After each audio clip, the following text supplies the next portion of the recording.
Ladies and gentlemen, and organic chemistry students, back, despite being mistaken for Yale students, it's the most selectively filmed band in the world, the Columbia University Marching Gossip Girls. Featuring J. Barack Obama beating McCain.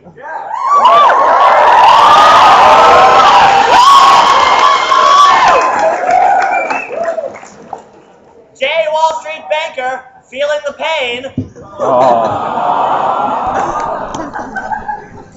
And J. Rod Blagojevich tried to sell a Senate seat for $500,000.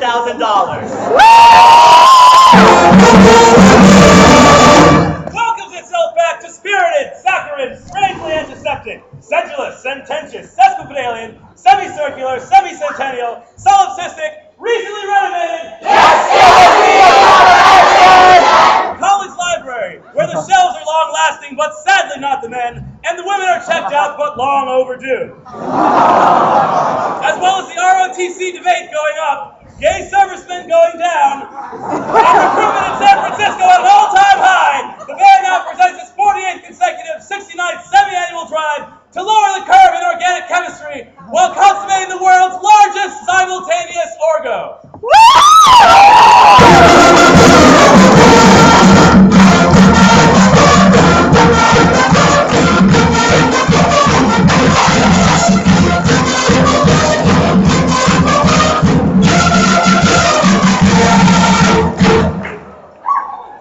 Recently, it seems that some big election thingy happened last month.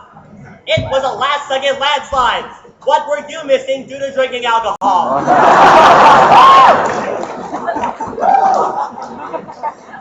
If you're anything like the band, you may have seen them all out on Broadway and thought that students had finally decided to take things into their own hands by burning down Ricky's.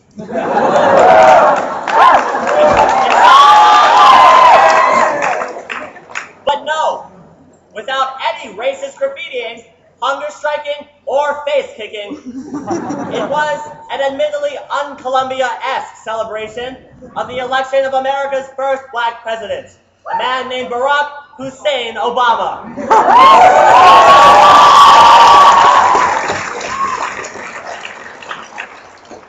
As it turns out, President-elect Obama was actually a student here in the early 80s, although he spent all of his time in Butler and nobody noticed him on campus. Just like you.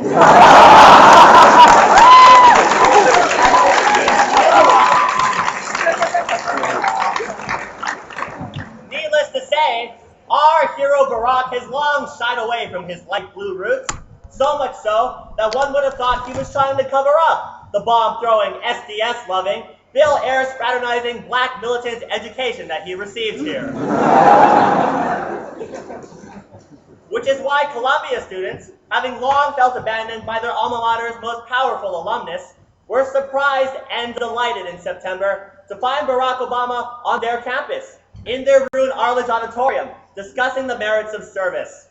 Of course, he had to bring along some crusty old white guy with funny arms.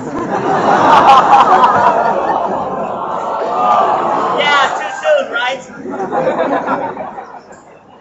But Columbia students were more than willing to put up with McCain's appearance, considering that they already spend most of their time studying dead white males.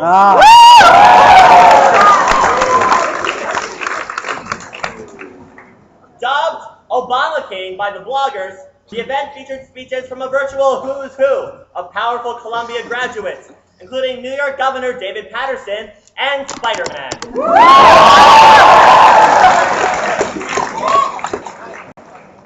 Not to be outdone, New York Senator and former presidential candidate Hillary Rodham Clinton appeared the very next week at a press conference at Barnard to discuss topics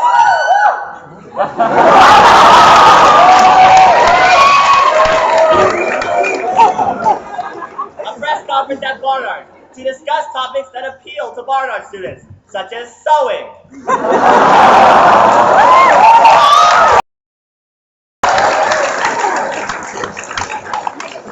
cooking, and gender pay equity. In honor of strong, beautiful women always coming too late at Barnard,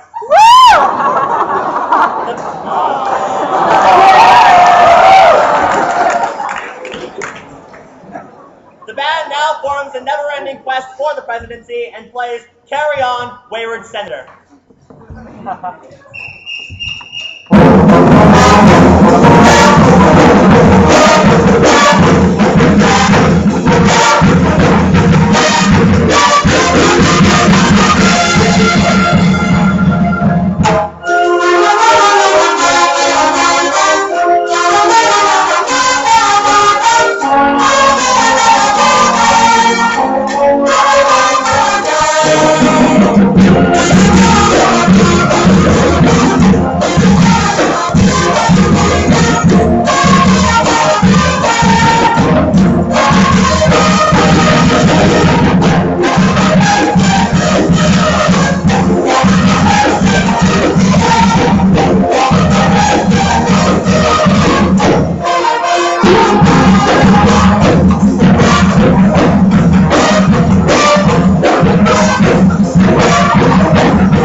Under its new secret Muslim dictator, foreign leaders seem to be relishing the opportunity to deal with an American president who doesn't give them uncomfortable back rubs at international summits. Italian Prime Minister Silvio Berlusconi called Obama Messiah-like, as well as handsome, young, and suntanned. This begs the question, do the Italians not know Barack Obama is black? Of course, not everybody in the international community has greeted Obama's election with praise. Al-Qaeda chief strategist Ayman al-Zawahiri recently issued a tape in which he refers to the president-elect using the N-word. Many groups have denounced al-Zawahiri's use of the term as racist and inflammatory, you know, as opposed to all the other things Al-Qaeda does, which are totally unaffected.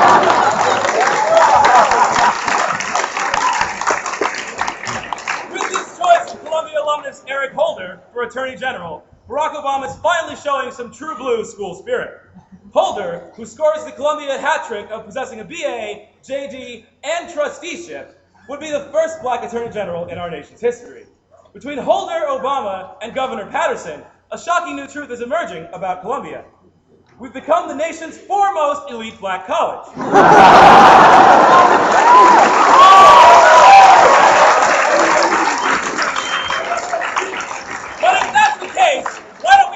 Marching band. Speaking of Governor Patterson, Columbia's favorite blind African-American alumnus will soon be required to do that which Bill Clinton fantasizes about every day. Find a younger, more attractive replacement for Hillary.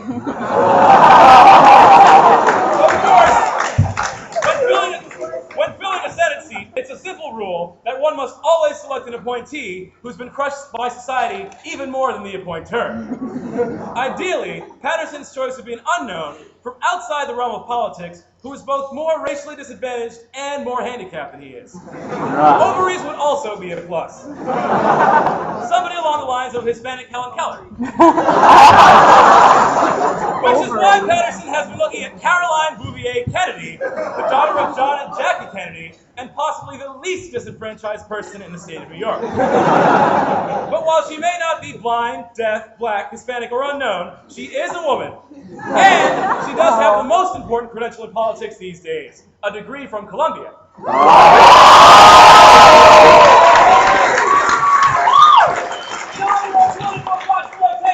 The man now forms one bad mother!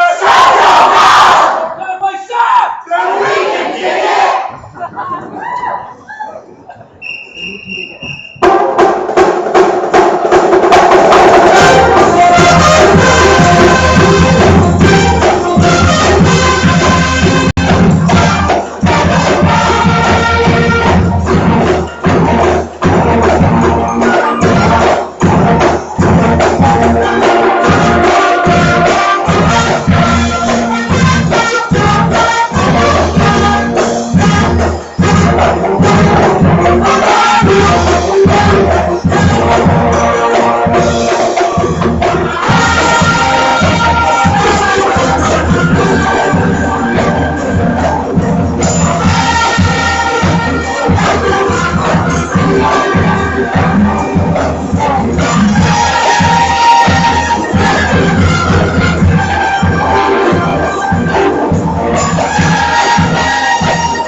Recently, it seems that a young, idealistic candidate was selected for the office of president and is already being tested by huge challenges. While concerns of inexperience have been mostly assuaged for now, there remain many other problems, including domestic security issues, an international reputation to improve, and a quagmire-like drain upon the budget left by the preceding office holder. These crises leave the band worried and wondering, what will Deborah Spar do to make things better?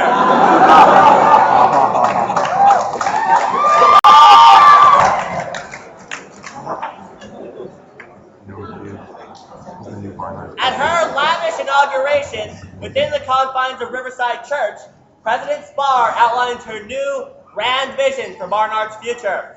25 years after Columbia going co-ed and Barnard going irrelevant.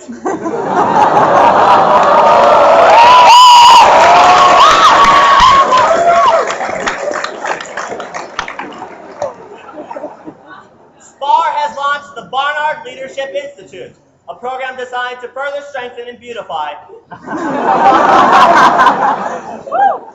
the school's international presence and prestige. Of course, the band knows what this really is. Spar is solidifying her power so that she can prepare for Barnard's inevitable surprise attack upon Columbia. You can call us conspiracy theorists or crazies, but consider this. Public safety now roams the dormitories to ensure that confidential information does not leave Barnard with the Columbia boys in the morning. Kim's has been shut down under mysterious circumstances to be replaced by a trashy, super hip beauty shop. Hillary Clinton is on campus providing ultra-feminist paramilitary advice. And Barnard's propaganda machine, also known by the pseudonym of Gossip Girl, is attempting to convince the world that Columbia never existed and was always the New York campus of Yale University.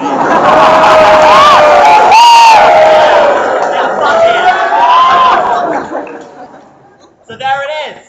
If the Columbia community does not take action soon, the band fears that all of us may soon be playing in rape whistle choirs.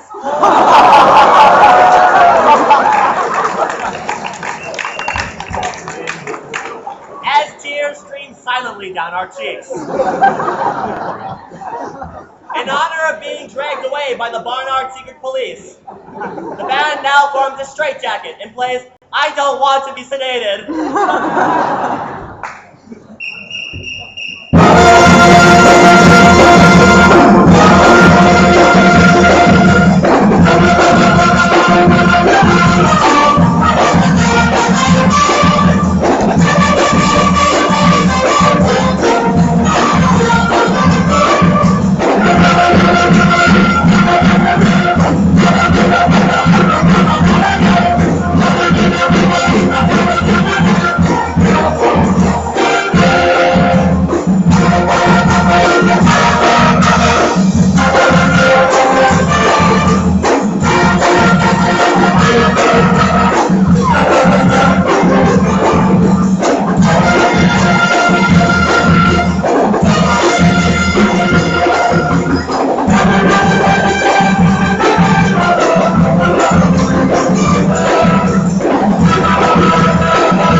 Had forgotten, a recent controversy over allowing naval ROTC on campus has further cemented Columbia's reputation as an ultra-liberal Kool-Aid drinking institution. For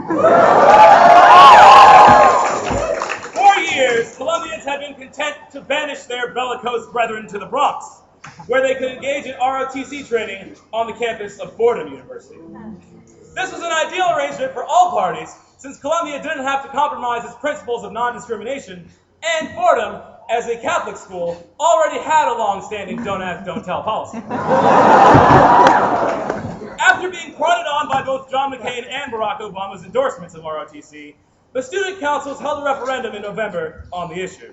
The results? While the close vote went to the exclusion side by a margin of only 39, the real story was in the fact that only 3,000 votes were tallied after nearly 7,000 invitations were mailed out. Clearly, the ballot should have been better designed so that it read yes, no, and who gives a fuck? I have 3 midterms this week!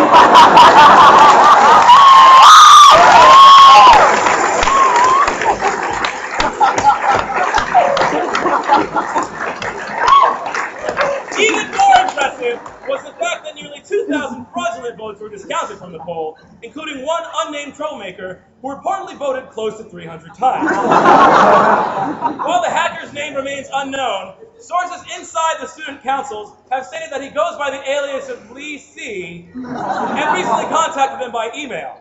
While making no demands, he has reportedly stated that, in an act of meta-terrorism, he intentionally abstained 276 times solely to demonstrate his right to free expression. But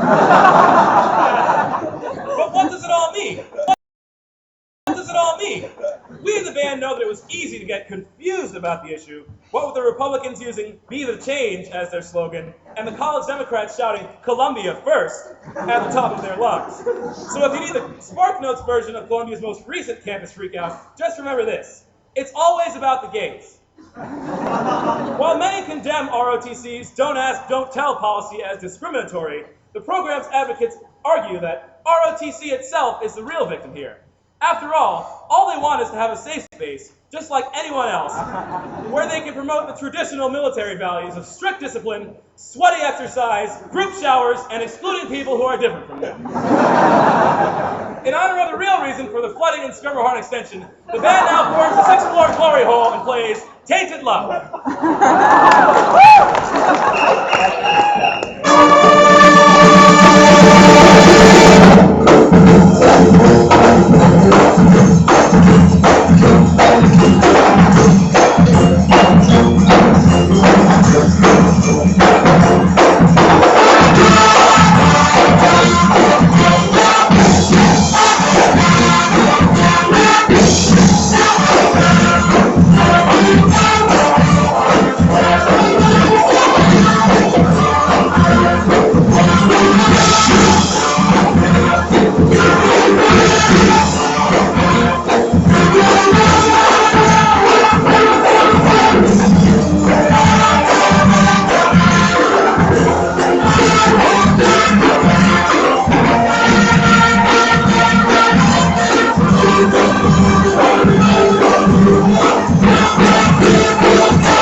Recently, it seems again that the financial apocalypse has managed to affect even the ivory tower coffers of the Ivy Leagues. Despite a relative quiet from Columbia about the extent of the damage, President Bollinger has made it very clear that alma mater has lost roughly 20% of its endowment over the last 4 months.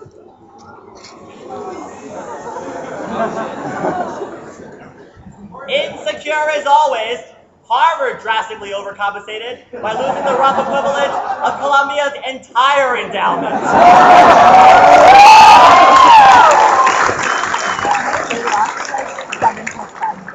Barnard apparently has its own separate endowment from Columbia, which may have been a mistake on their part.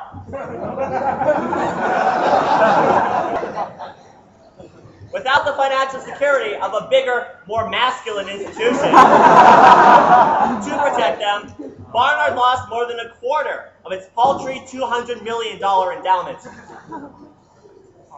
That wasn't a joke.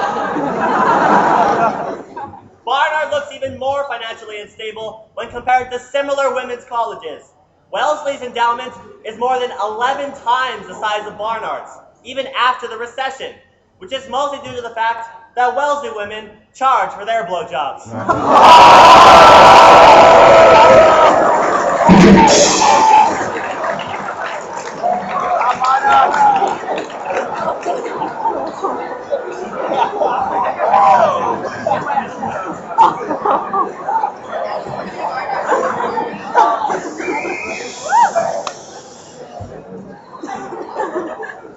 But the endowment isn't the only thing on campus that's taken a hit during these tough economic times. Columbia's own Big Three, that is, John Jay, Hewitt, and Ferris Booth dining halls, have all seen business stagnate in recent months. Fed up with the unsatisfactory choices at home, Columbia students have been flocking to off-campus Japanese alternatives, such as Cafe Swish, Tomo, and M2M, whose cheap and energy-efficient hybrid ramen has rapidly risen in popularity. Of course, many point to the Big Three's own poor business practices as the cause for their downfall. This very semester, Ferris Booth outsourced its sandwich-making operations to Mexico to give us a burrito stand. While John Jay has long been known to have been dealing in subprime rib.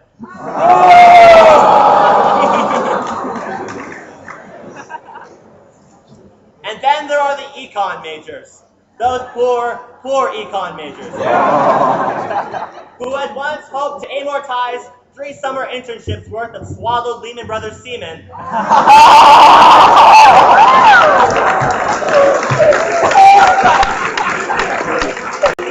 That's you!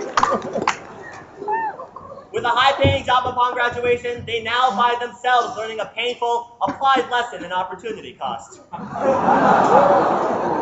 You see, all the time that our overachieving pre-business friends spent meticulously reformatting PowerPoint slides is time that they were unable to spend back in New Jersey smoking weed and nailing 17-year-olds.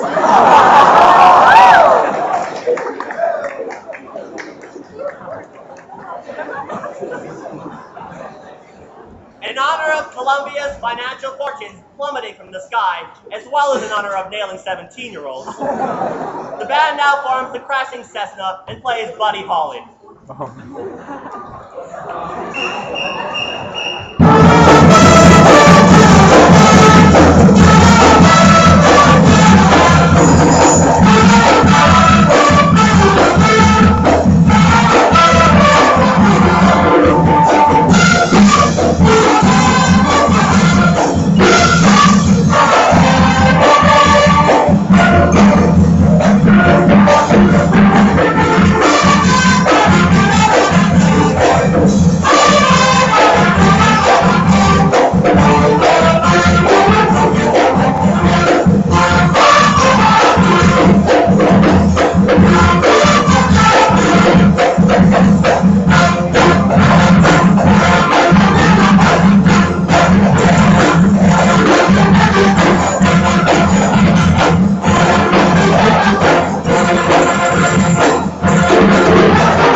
In health services, being treated for something that felt like either pink eye or chlamydia, when we couldn't help but notice the bizarre sea of humanity that was passing us by.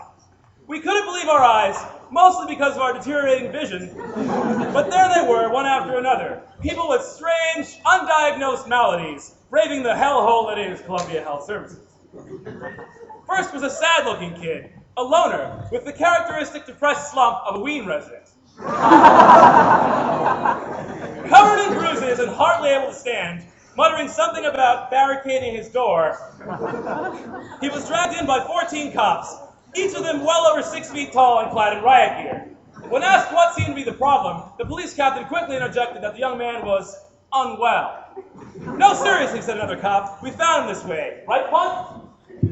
Health Services diagnosed the troubled student as overstressed and sent him and the police officers on their way to counseling and psychological services. Immediately after they departed, the door became blocked by a menacing, looming figure. Stepping into the light, Hollywood actor and Columbia student James Franco questioned the receptionist, complaining of being unable to sleep. I keep waking up in a cold sweat, hearing evil laughter and thinking I'm some sort of goblin. What does it all mean? Health Services diagnosed him with unseasonal heat stroke and sent him home with a water bottle in Tums. We nearly died when President Bollinger himself came in. Apparently, somebody bro-punched him in the shoulder really, really hard during his morning jog in Central Park. Unlike the Columbia students, who were forced to wait 2 hours for an Adderall refill, Bollinger was immediately seen by a doctor, while a member of his entourage confided in us. It was amazing. He picked the guy up, broke him in half over his knee, and tossed him into the bushes, shouting expletives the entire time. We have it on good authority that Health Services diagnosed him with a Prez boo-boo, gave him a Flintstone Band-Aid, and sent him to his next meeting. But the strangest moment by far came in our third hour of waiting. when a girl with her head on backwards ran in, spewing green liquid everywhere, followed closely by a crowd of Asian kids holding crucifixes and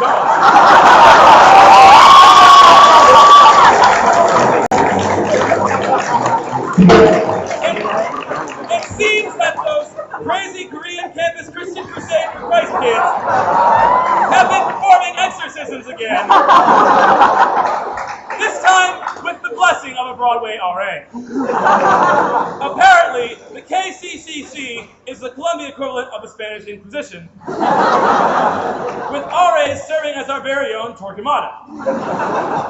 Admittedly, all the band's knowledge of exorcisms comes solely from Hollywood, but we're pretty sure you need a priest or something, not just a bunch of crazy people with Bibles. However, if Catholic girls continue to seek exorcisms, the band is more than willing to invite them back to 1418 East Campus to show them exactly how to put the devil back into hell. In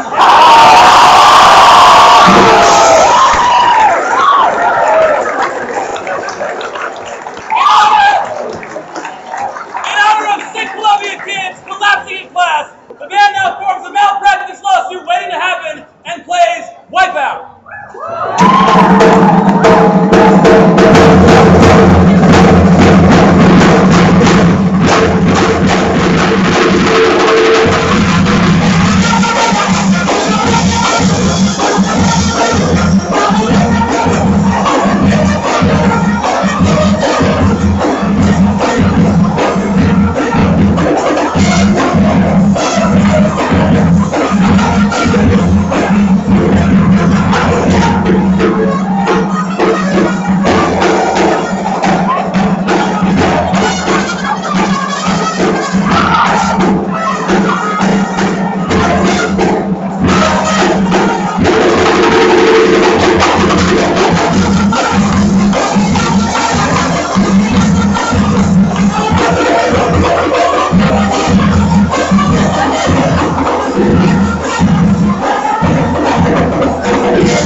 Well, that's all for us tonight. But before we go, we'd like to leave you with a few study hints for that big Orgo exam tomorrow. In an adiabatic reaction, no heat enters or leaves the system. When you show your lady a bad dick reaction, your heat never enters her system to begin with. Beer's law dictates how much light will penetrate a liquid in proportion to its depth. Beer's law also dictates how much liquid is required to get someone to engage in light penetration.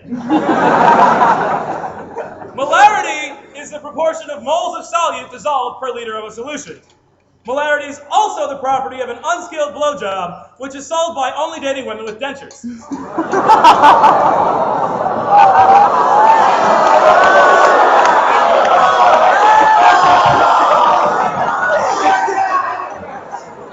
And finally, an ideal gas will expand to fill the volume of an enclosed area, whereas an ideal girl would blow me in the stacks. Come on!